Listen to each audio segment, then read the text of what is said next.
The Battle of Alberta is on, baby. Yes. All right. If the Leafs got to be out, this is a pretty darn good consolation prize for the YouTube channel, for Canadian hockey fans, for Edmonton, for Calgary, and for everybody that likes to cheer against them, because there's one thing we love being Canadian hockey fans, is that's cheering against other Canadian teams, right? Oh my God, what a game. Johnny Gaudreau, would you expect anyone else to do it? Yes, actually, I would, coach, like literally anybody else on this team at this point.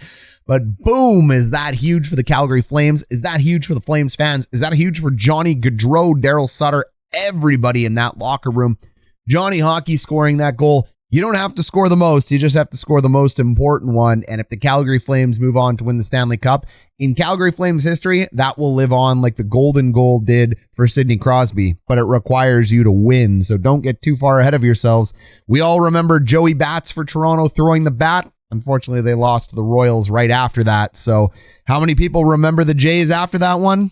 Only crazy sport nuts like me and people from Toronto and Jays fans, but the rest of the world moved on. Johnny Gaudreau, you want to go ahead and score the most important goals in Flames history. A cup has to come to you now, but great job by the Calgary Flames getting through this one. Massive props to the Dallas Stars and what they did in this one. Surprised me, surprised everybody, surprised everyone but themselves and Stars fans in that one. And Jake freaking Oettinger. We are going to talk about him, aren't we? Let's go ahead. Let's break down this game 7. Let's talk about the Flames. Let's talk about the Stars. Let's talk about it right now. Hey, Flames fans, you guys have done a great job with us here at this channel. We love having you here. Go ahead, smash the subscribe, smash the thumbs up, join our Discord. We need some Flames fans chatting it up with us. We got Oiler fans in there as well too. It is a very good hockey community. Keep the toxic crap out of it. If you want to come cheer on your team with Coach Ryan D and 150 plus hockey fans in there, go ahead, join our Discord. It's free. Thumbs up, subscribe. It's free. Comments down below. Good, bad, or indifferent, or just letters, all go to help us, and they're free. So thanks for being here. Your support means a ton. Same to you, Dallas Stars fans. There are definitely some hardcore Texas fans here on this channel, so we are happy you found us. And if you're new to this, why don't you consider joining our membership page? YouTube is starting to do things that Twitch used to do. There's membership pages, and there's things like super thanks down below if you want to go ahead, give a little tip to Coach Ryan D. The membership page gets you some unique benefits as well, including shout outs like these beauties right here. We have grown to 7.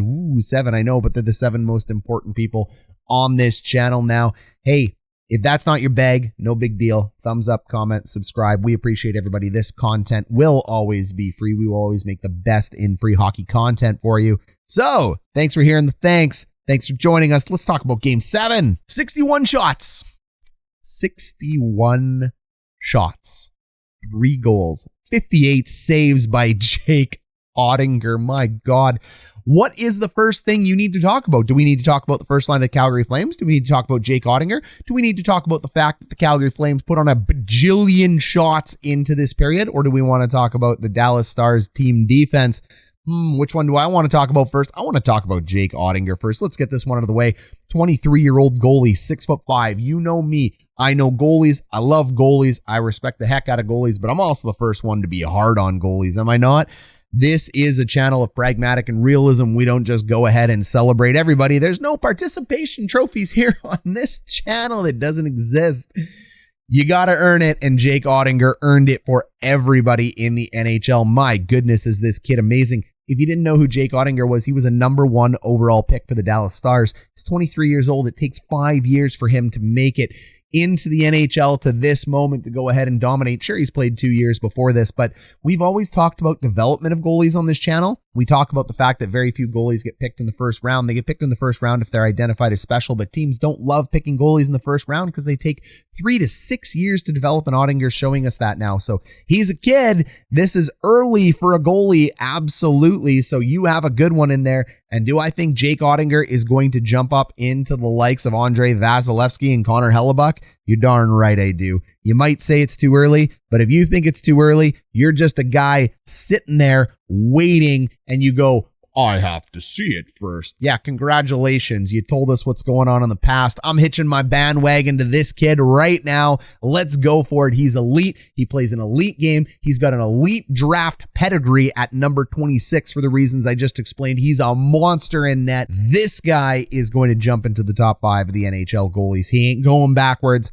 Claiming it right now. Good luck, Dallas. This is a great player to rebuild around, especially with the fact that you got Heiskanen and you got Robertson. Those are going to be your 3 key cogs going forward. Hintz is amazing, but those 3, you could have an absolute franchise player in Robertson. You have a franchise defenseman in Heiskanen, and you could have a franchise goalie in Oettinger. All of them are elite now. They're going to have to earn it for the next 2 or 3 years if they want to hit the franchise category, but they could get there for sure. Same with Hintz, but I have him a little further behind than those 3, but only time will tell. Great job, Dallas Stars fans. Let's talk about the Flames. We want to talk about the Flames. Flames want us to talk about the Flames. Hey, look at this. It's actually 64 shots. So he stopped 61. Why did that happen? Because the internet didn't update fast. Comment down below. Replay, blah, blah, blah, blah, blah, whatever. We're excited. Okay, I think the second thing we have to talk about is the shooting gallery that was the Calgary Flames. Why did we identify the Calgary Flames as winning this series? Well, let's go back and let's take a look at our prediction because we went 8 for 8.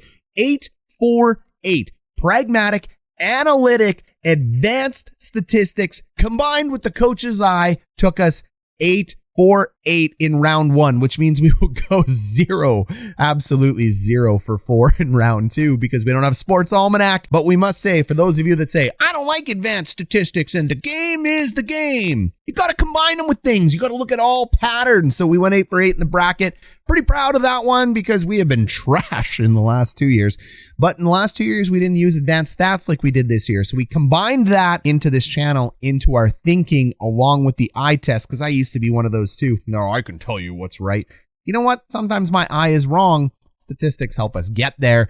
And we got there 8 for 8. So let's hear what we had to say. So I'm actually going to give Calgary in 5. I wanted to do Calgary in 4, but I think somehow, some way, Dallas is going to sneak 1 game out of there. They're a little bit of a deeper team than Nashville is. So when you take a look at the check boxes, it looks like this should be a sweep, but sweeps are hard to get. So I'm predicting Calgary in 5. Either way, it'll be a slaughter.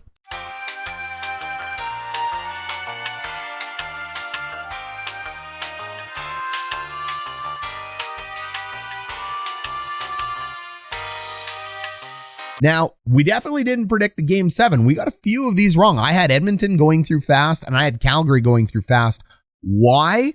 Because they are dominant teams for different reasons when they played. And we'll talk all about Edmonton and Calgary, but not in this video. You'll have to wait, subscribe, and check out our next video.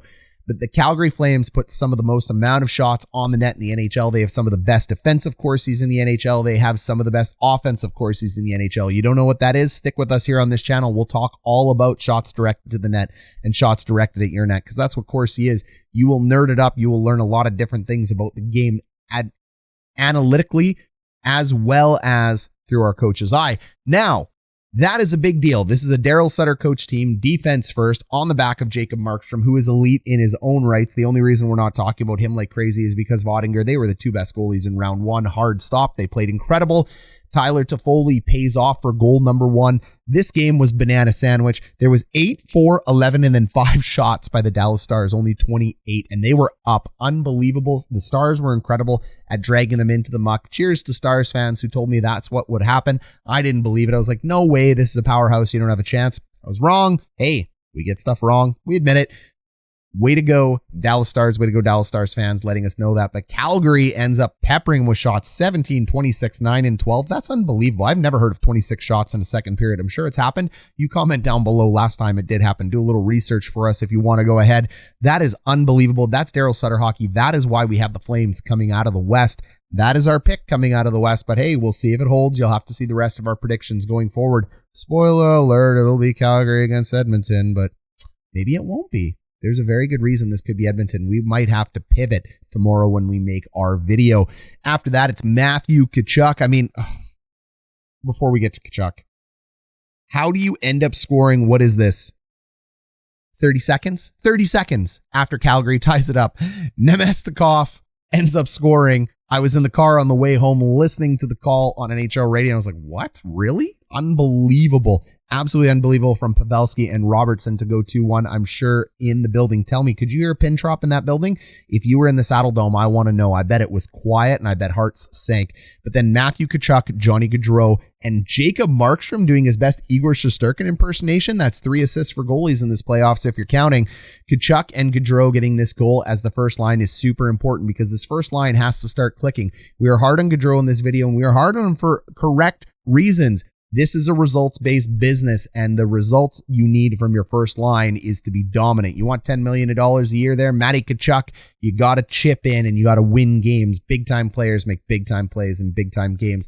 Tkachuk and Gaudreau go ahead and do that so they can end up going to overtime. And then, of course, it is Johnny Hockey in OT. That is massive. We've already talked about it from Lindholm and Tkachuk. So the first line has done their job. They've stepped up. Daryl Sutter has done their job. The Flames have done their job. The Dallas Stars did their job, dragging them into the muck.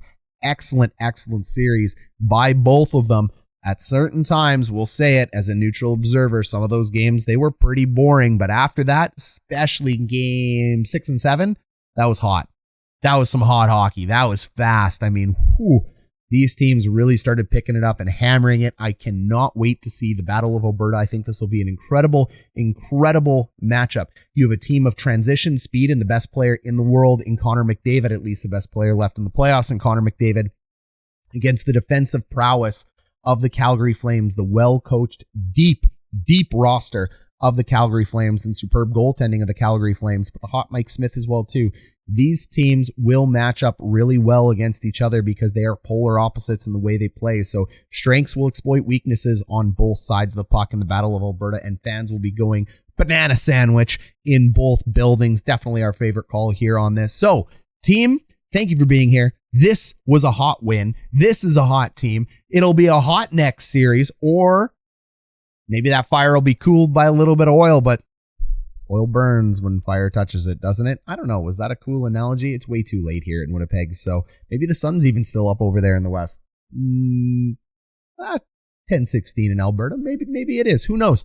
Anyways, guys, thanks for being here. Super fun. This was a great call. Great series. We'll catch you in round 2.